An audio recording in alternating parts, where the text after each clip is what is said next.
Welcome to the Diverse Minds podcast, where we give you the tips, tools, and techniques you need to be a mentally healthy and inclusive leader.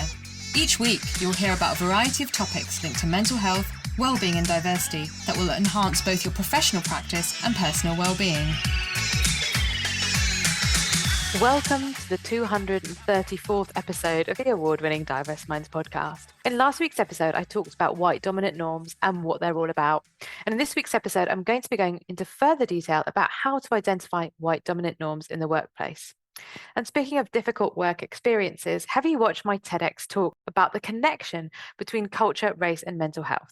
It's something you can watch in your break, as it's just 12 minutes long, and the link is in the show notes, but I'll also give it to you here. It's TEDx Wolves, WOLVESLO. That's bit.ly/TEDx Wolves, WOLVESLO. I really hope you enjoy it because it was a labor of love. And if you did enjoy it, please leave a positive comment on YouTube, share and like. And also don't forget to connect with me on LinkedIn, Facebook and Twitter. Okay, so this series for February is connected to Race Equality Week, and it's about going beyond the week and to carry on momentum to consider systemic changes in the workplace. Last week, we spoke about white dominant norms and what they are, and a really helpful way to phrase this is using the words of Temi Okun, which is white dominant norms when they are used as norms and standards without being proactively named or chosen by the group. It's these attitudes and behaviors that can show up in any group or organization, whether it is white-led or predominantly white, or people of color led or predominantly people of color. And you'll know that I use the term global majority instead of people of color, but this is a quote. So it's not the actual behaviors in and themselves that are dangerous. It's the fact that they're chosen as this is the way we do things around here without any conversation around them. But please do have a listen to last week's episode, number 233, if you didn't get a chance to do that, because I put it into much more context. So how can we actually quantify and qualify them? Now, please note that this is not my work. And what I have done in the show notes is attached a PDF of the work that I have used for the basis of this podcast. And in last week's episode, I also talk about all the people behind this work. So I want to be really clear about that. But I think it's important to talk about it. And what I've done is I've tweaked and I've added my own elements to it to bring it to life and bring examples. And at the end of the podcast episode, I'm going to share with you an email that I was sent in a particular job by a particularly vicious manager relating to race equity. And I'm going to try and pick out for you the bits around what I felt were white dominant norms negatively and what really landed badly with me. So let's go to the actual quantification or the naming of the white dominant norm and the behavior and observable outcomes. So the first one is either or thinking. And you might think, well, lots of people have either or thinking. So what I'm really going to do is use the framework of white dominant norms based on research and input, and then give some examples. So remember, these are all related to race, racism, and it is from a global north American perspective. So there's many American scholars have put into this. So I'm not saying it's going to apply to every single country. I'm not going to say it's going to apply to every single cultural context in the global north or the global south.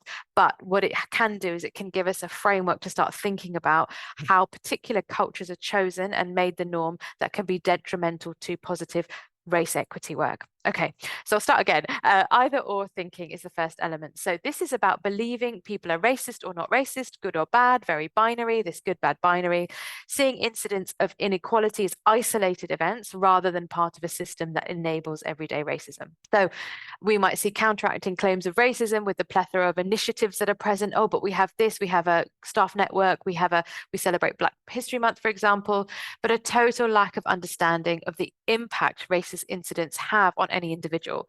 There is also often an emphasis of protecting the person or the people or the group that have been accused, who are likely to be white and have power in the organization. Okay, the second area is paternalism. So no consultancy or transparency in decision making. So those in senior roles make the decision with the ultimate aim of protecting the reputation of the organization, of course, particularly related to race, culture, ethnicity. We're good people around here. So it's a hierarchical environment where who can speak to whom is tightly controlled. There is a clear message to stay at your level or grade. And, I see a lot of this in higher education. You mustn't do that because that's above your grade. This will also vary depending on sector. So remember that this is broad brushstroke. Okay, the third area is power hoarding. Ideas from junior staff or middle management are treated as a threat. Key information and decision-making is confidential. There's a holding on to resources as there's a scarcity mindset and there isn't enough to go around. So budgets for projects are not assigned or distributed in a transparent manner. I think many of us will have experienced that. Key information is held at the top and only shared with staff deemed worthy enough, even if this information would help a project to run more smoothly. Again, we see a lot of that in different sectors and different situations, especially when things hit the press. We hear about tribunal cases. This is often comes up quite a lot. Fourth area, comfort with predominantly white leadership. So defaulting to all or mostly white leadership, using the excuse of lack of available and qualified global majority staff in senior positions as a justification for doing this. The other excuse is also, oh, well, no one applies. So there's a deep sentiment that racial diversity is a risk due to white achievement being viewed as better, not wanting to break the old boys power network, particularly in elite organizations, institutions, places that hold systemic power, and desiring the freedom to speak disparagingly about global majority people. Now, I think in the UK, this may not be obvious language. It may not sound like the words we connect with race hate speech, but it will be like, for example, the letter that Rees-Mogg wrote to Rishi Sunak. And I'm not sticking up for Rishi Sunak here, but to write a letter and put on the date St. Crispin's Day to a Hindu prime minister is a very interesting thing. It's not illegal. It's not race hate speech, but there is something very disparaging about it. Probably Rishi Sunak didn't realize that because I don't think he really appreciates what racism is. However, I think that's a very helpful example of white dominant norms and also how global majority people can absorb those messages and they go unchallenged. Then individualism and separateness. So the focus is on leaders at the top of an organogram who usually work in isolation from the majority of staff with their own team of people who protect them. Again, I'm thinking about civil servants as I said that kind of popped into my head, protecting a particular minister. So it's a work-based community and sharing is viewed as weak. So it's not collaborative. Collaboration is pointless. Maintaining the status quo of a low context culture.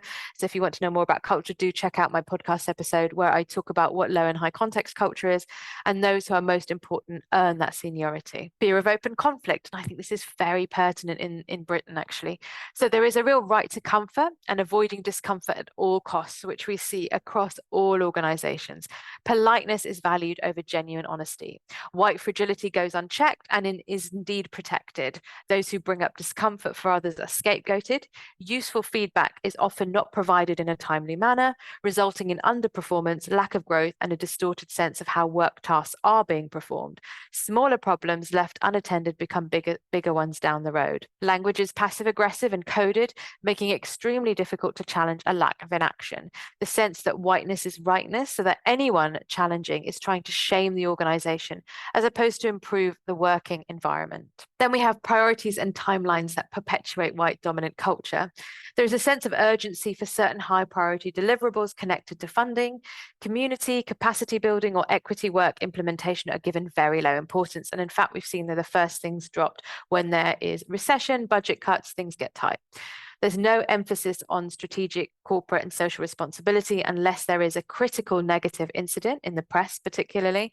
Ongoing initiatives and things that might benefit global majority staff are not uniform across the organization.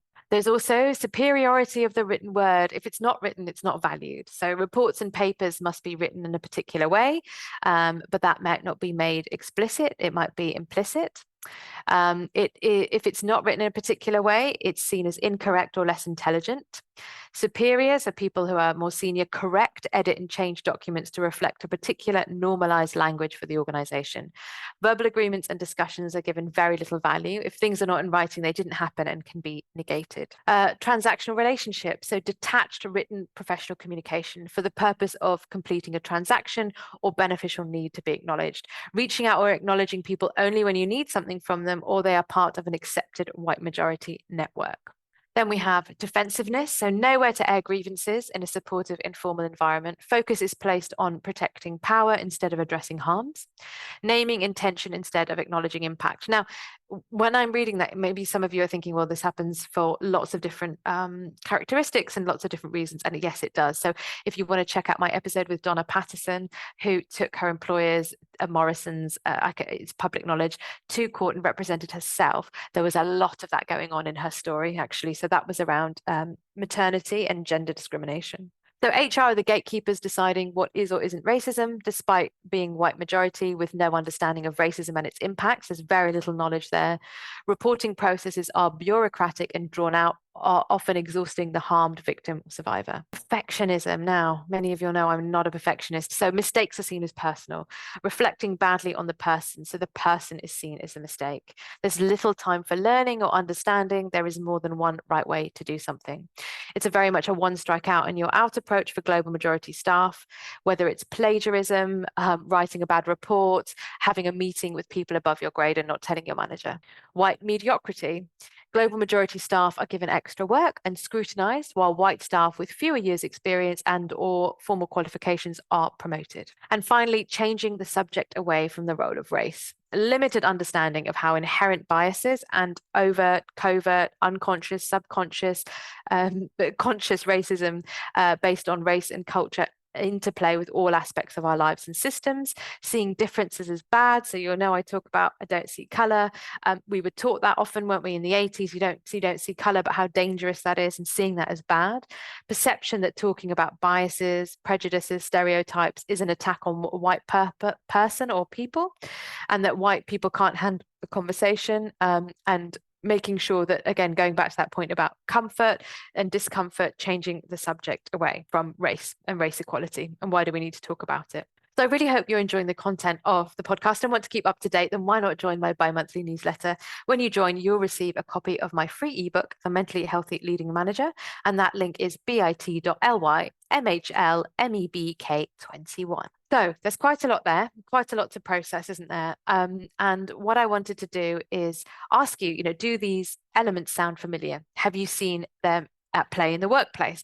And I'm going to now read out that email, sort of redacted a little bit. I'm not going to mention the organization. I'm just going to say our brilliant workplace and our department. And this is an email from a good time ago. And it still, when I read it today, makes my stomach churn and makes me feel sick. So, dear Layla, thank you for this. I have to say that I'm not comfortable with the news flash. So I should say that this is related to a newsletter I used to send out relating to race equality events, news, things that needed to be done, local things, national things, hyper-local things, and events that were going on in this workplace. Okay. Dear Layla, thank you for this. I have to say I'm not comfortable with the news flash. Your role is funded to support staff within this wonderful place, our workplace.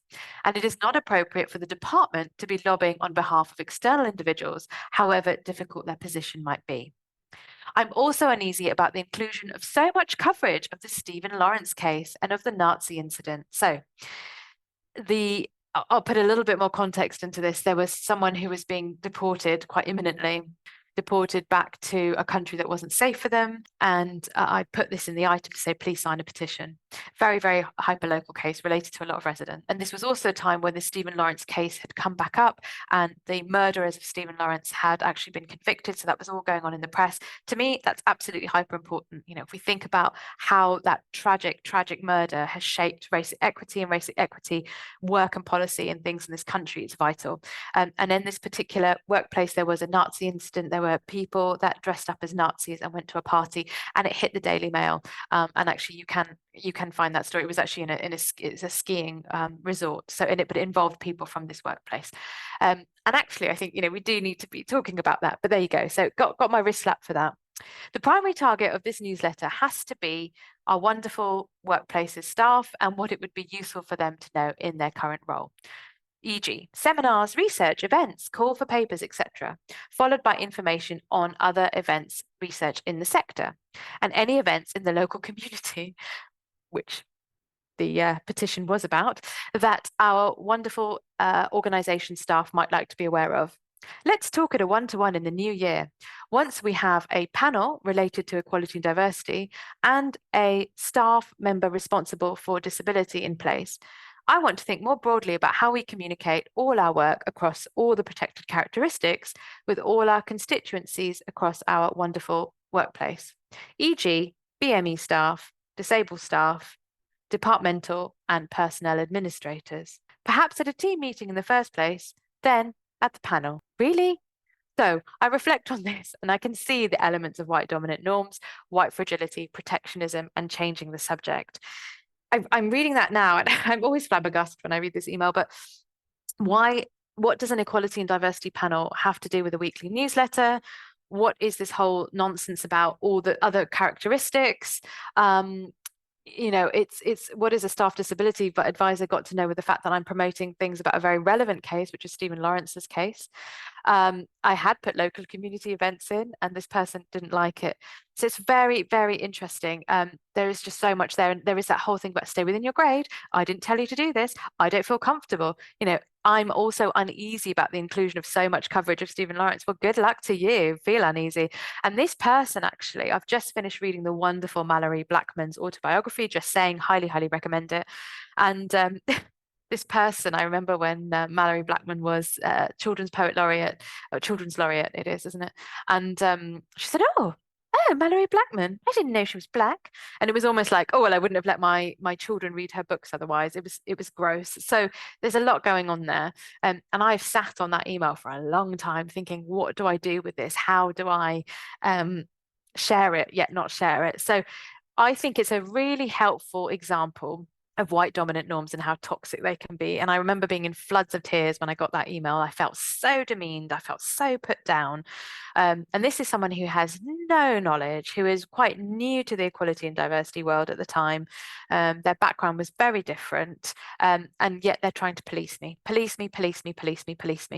So I hope that gives you a flavour of, well, not a flavour, but I hope that informs about how white dominant norms are categorised. So last week we looked at, what the definition is.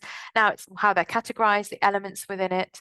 There are many ways that white dominant norms play out.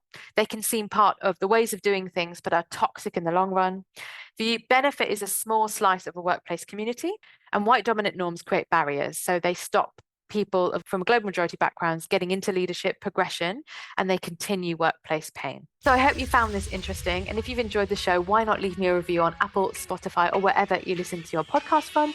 And do you want to do some work with me about white dominant norms in your workplace and what can be done? So do get in touch with me at Layla, that's Leyla at diverseminds.co.uk. And I've put the link to the 2019 document, White Dominant Culture PDF, in the show notes as well. And finally, just to say, do join me next week where I'm going to talk about what can we actually do about white dominant norms. It's all very well talking about them and identifying them. So what's next and what are the antidotes? Until then, everyone, take care. Bye for now. Thanks for listening to the Diverse Minds podcast. Don't forget to subscribe on Apple Podcasts, Spotify, or wherever you access your podcasts from. You can also connect with me on Facebook, Twitter, and LinkedIn. Tune into next week's episode of the podcast, where I'll bring you more insights on mental health and inclusion. Bye for now.